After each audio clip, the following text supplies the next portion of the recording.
nit mun naa ñëw ne la soo ma falee dinaa def lii danaa def lii danaa def lii su ko neexee wax ko mais laaj ko fan ngay jëlee xaalis bi nga koy financer.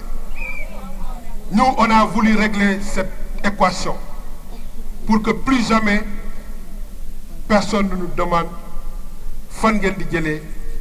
xaalis bi ngeen di financer vos projets. Alors secteur yi ñu jël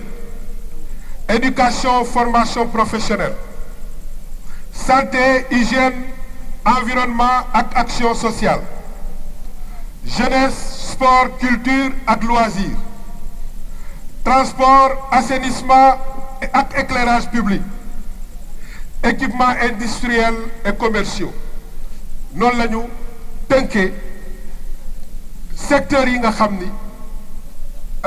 projet yi ñuy annoncé ci secteur yooyu la ñuy nekk bu ci jiitu bi jiitu mooy éducation formation professionnelle. Alors soo jëlee éducation et formation professionnelle dañu ne construction de nouvelles salles de classe et clôture des écoles dañu jàpp ni suñu yàlla maye ñu nekkaat fi dafa am école yoo xam ni salle de classe yi xale yi di jàngee foog ñu yeesal leen bëri na école yoo xam ni salle yi doyatul bëri na école yoo xam ni salle yi màgget nañ beneen point ci éducation mooy un second lycée public à Bignona ñëpp xam nañ ni le lycée Aoul Sané altanatul élèves yi classes yi fees nañu kon ñun réservé nañu benn place bu yaatu ak Kadiamor pour la construction d'un nouveau lycée à Kadiamor. Toujours ci domaine de éducation Bignona bokk na ci commune yi am bibliothèque municipale waaye dañu ne bibliothèque boobu dañ ko war a toj defaraat tabax bibliothèque bu bees boo xam ni dafay ànd ak xarala bu bees bi maanaam les nouvelles technologies ba nga xam ni xale yi danañ jàng ci ay livres waaye aussi danañ mën a accéder ci ay livres yoo xam ni amul physiquement mais mu ngi ci ay ordinateur donc bibliothèque bu bees bi toujours ci éducation mais ci wàllu formation professionnelle ñun dañu gëm ni xale yu bari lu tax amuñu liggéey mooy amuñu qualification nit bu amul qualification maanaam jàngul loo xam ni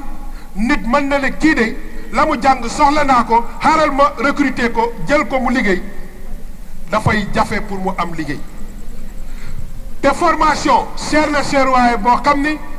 suñuy baay mënatuñu suñuy yaay mënatuñu kon lan moo fi des na collectivité bi dimbale moo tax ci suñu projet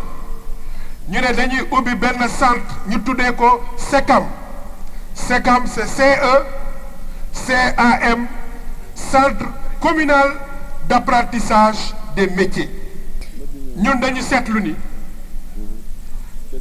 xale yu jigéen yi am na ci ñoo xam ne seen xel neex na lool ci jàng waaye bëri na ñoo xam ni seen jàng du egg foog ñu taxaw leen ndax góor baax na jigéen baax na kon nag war nañu am politique boo xam ni ànd ci ak waa SCOFI taxaw teg ay mesures incitatives ba nga xam ni danañu assurer le maintien des jeunes filles à l'école. Toujours ci éducation ñu ne soo nee jigéen baax na góor baax na jigéen baax na loolu mooy jigéen dina toll ci sëy nekk ci sëy toll ci am njaboot ba pare di liggéey ndax loolu lañ bëgg suñu dimbalewul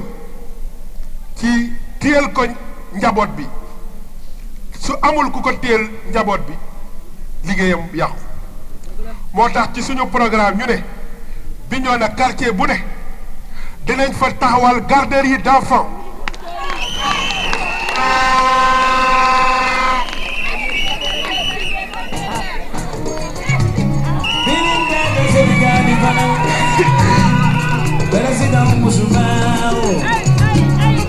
Vivian Wada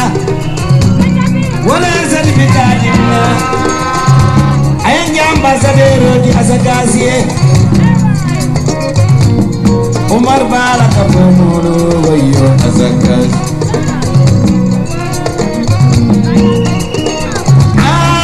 daningi dia kasama sidama Dolgata koldade Maninga la kapoye bendum kon dinañ fexe quartier bu ne am garderie d'enfants ci wàllu santé dañu xalaat nit Bignona tey combat bu ñu interpellé ñun ñëpp te man ma jiitu si ndax wàllu santé jéem nañ lu bari waaye tey lu jàmp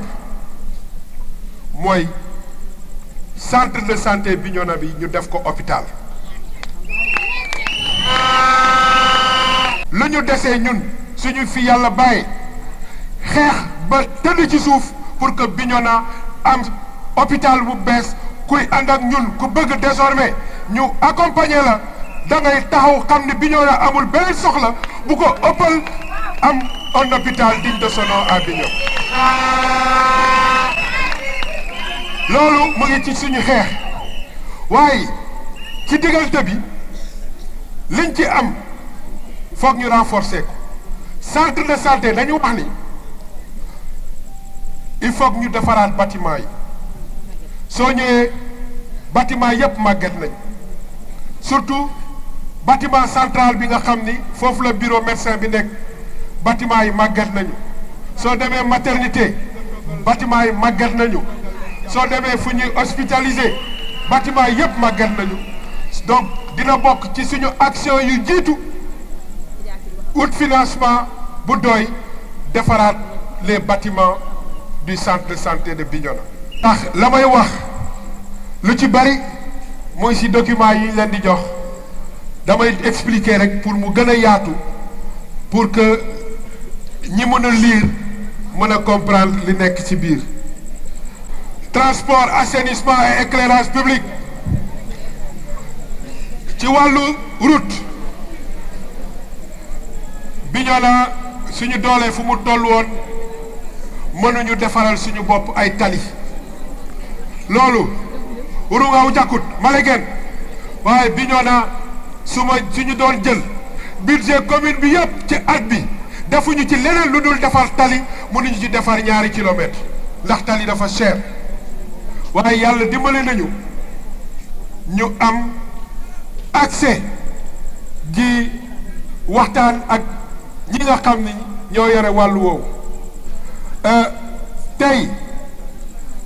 président de la république bi mu ñu waxtaanee ak moom may nañu pour ñu defaral ñu ay tali fii ci commune bi lu tollu 8 kilomètres ci biir commune entreprise bi defar tali bi bu jógee Sénoba di dem Pack mooy ñi gratter suñu excès dañuy dugg biir Bignona won naa leen tali yi nga xam ni jàpp naa ni ay tali yu am solo la ci biir commune bi incha allah ci 2022 bi tali yooyu yëpp dinañ leen defar dinañ leen goudronner ngeen di mën a dox Jakarta yi di mën a dem ak dikk ci jàmm. exercice bii ñu def dañ leen bëgg a woon rek ni ñun du ñëw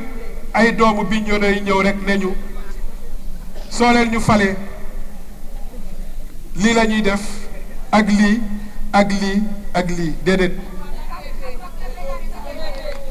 te bëgguñu doon ay doomu Bignona yuy wax joxaat leen ñu te waxuñu leen soo leen ñu joxee fan la ñu jëm ak yéen loolu moo tax ñu woote ndaje bi waxtaan ak yéen wax leen suñu bëgg-bëgg wax leen Bignona lan mooy jafe-jafeem xam ngeen ko xam nañ ko ñàkk moyen moo tax defuñu lépp waaye léegi indi nañ leen loo xam ni ay moyens yu bees la yuy ñëw yokku ci li fi nekkoon pour may ñu possibilité ñu def plus boobu fan lañ koy yóbbu si yan projet yooyu laa leen liimal léegi kon kenn ku ne mu xam na fan lañ nekk fan lañ bëgg a dem lu tax Lamine Keita ak équipe am ñu ne ngeen joxaat leen dëkk bi ñu leen di tallal suñu loxo ndax Bignona moo ñu ñor je vous remercie de votre aimable